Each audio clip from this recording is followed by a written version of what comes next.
I mean, Pat, you're married. Tom, you're married. Your husband's doing something, if he's allegedly doing something like this, you guys would know if your wives were up to some nefarious stuff. Let's just not forget who she is. She's been, for years, lecturing America about morality, inequality, systemic failures, and look at her track record. How many times does she have to go on in the past 2 months and look at the camera and do a legal apology for all the stuff that she's... This is Veli. Welcome back to my channel. Before the controversy surfaced, the day began like any other, browsing the latest news while enjoying a cup of coffee. But then, something stood out. At that moment, Dr. Sunny Hostin was in the spotlight. The headlines weren't just positive, they were overwhelmingly flattering. A highly respected orthopedic specialist, Dr. Hostin leads Host Orthopedics. With mostly everything that's been said, I mean, we know that, only about 31% of Americans trust our healthcare system. We have a terrible healthcare system. And, doctors suffer because of big corporations as well. Doctors that want to do good, like my husband, operates on someone even though they don't have insurance and then has to sue health insurance companies to get paid for the work that he's been trained his whole life to do. Too suddenly, a full-scale legal case erupted around Nixon's use of sports medication. Among the allegations are insurance fraud, unlawful bribery, and, brace yourself, being named alongside 180 other defendants in a major RICO case. But this isn't just any court battle, it's an extensive legal showdown. Before diving into the specifics, let's break this down.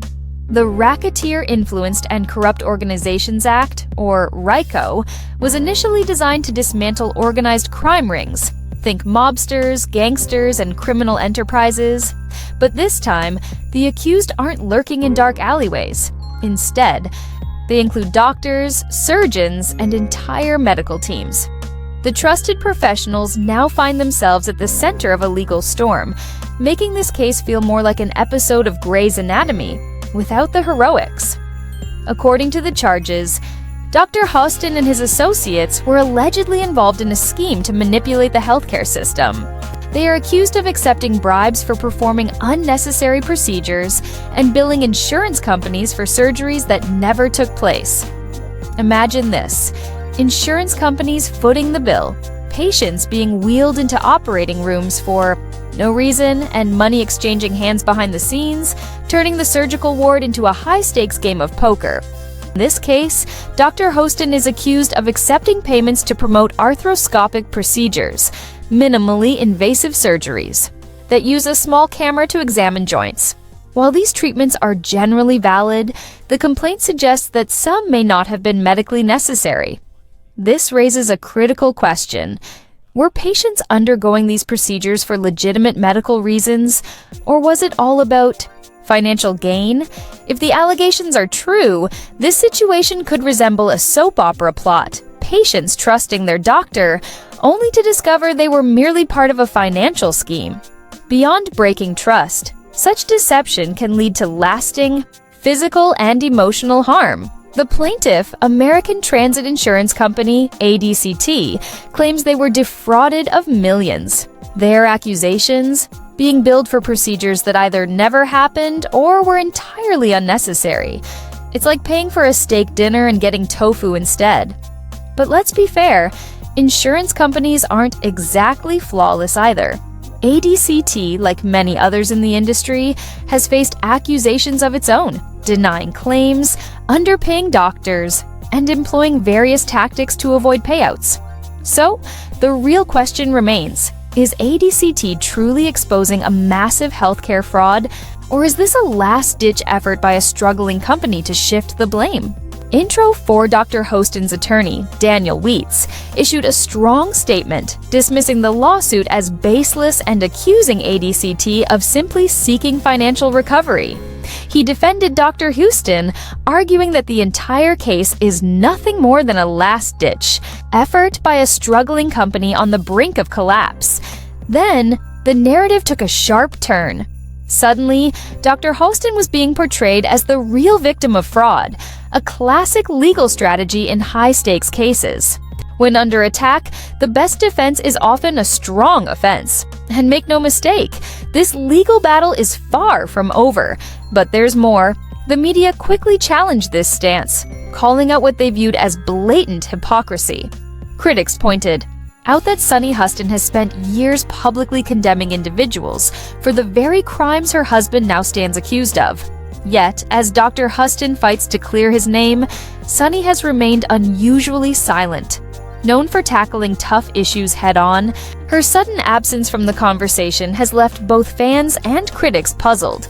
Controversy has never intimidated her. So why now? Is she standing by her husband, distancing herself, or simply waiting for her legal team to craft the perfect response? Speculation is running wild. Some believe she's avoiding attention to protect herself, while others think she's staying quiet to safeguard her public image.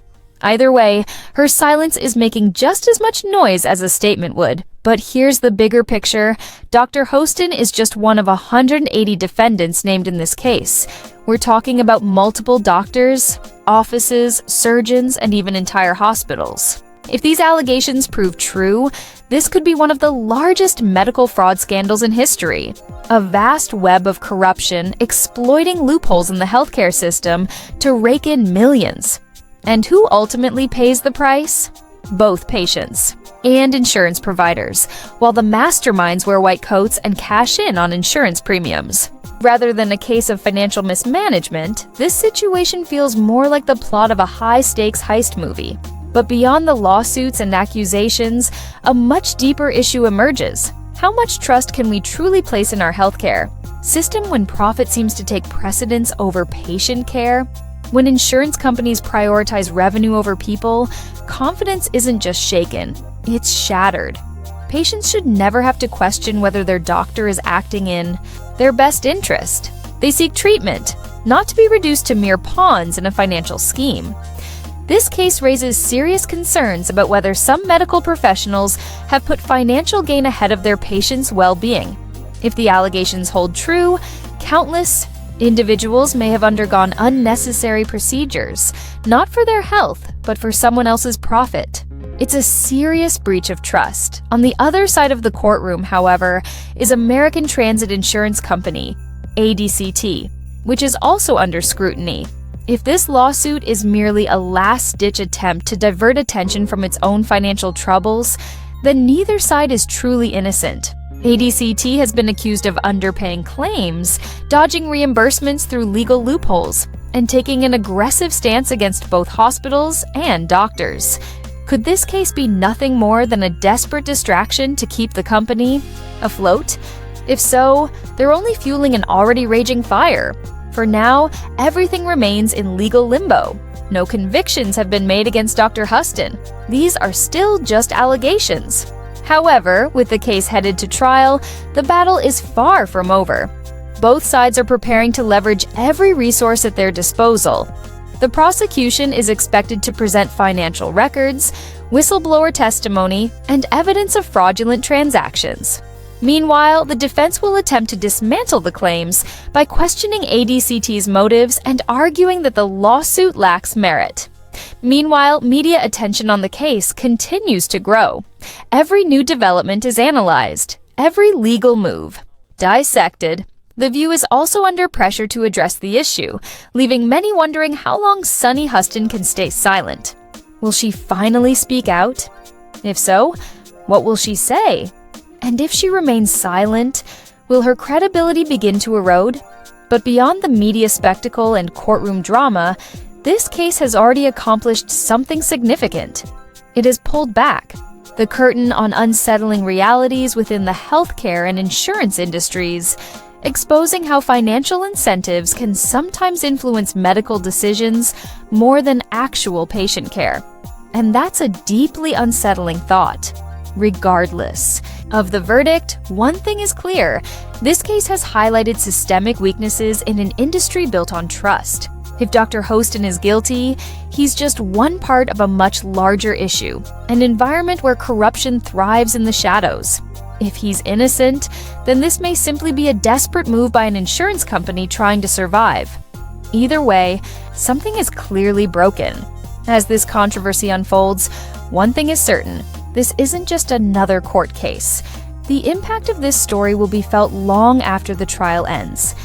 And as each new piece of information comes to light, we'll be here, watching, analyzing, and trying to separate fact from fiction. Because in the end, this isn't just about one doctor or one insurance company. It's about the future of healthcare itself.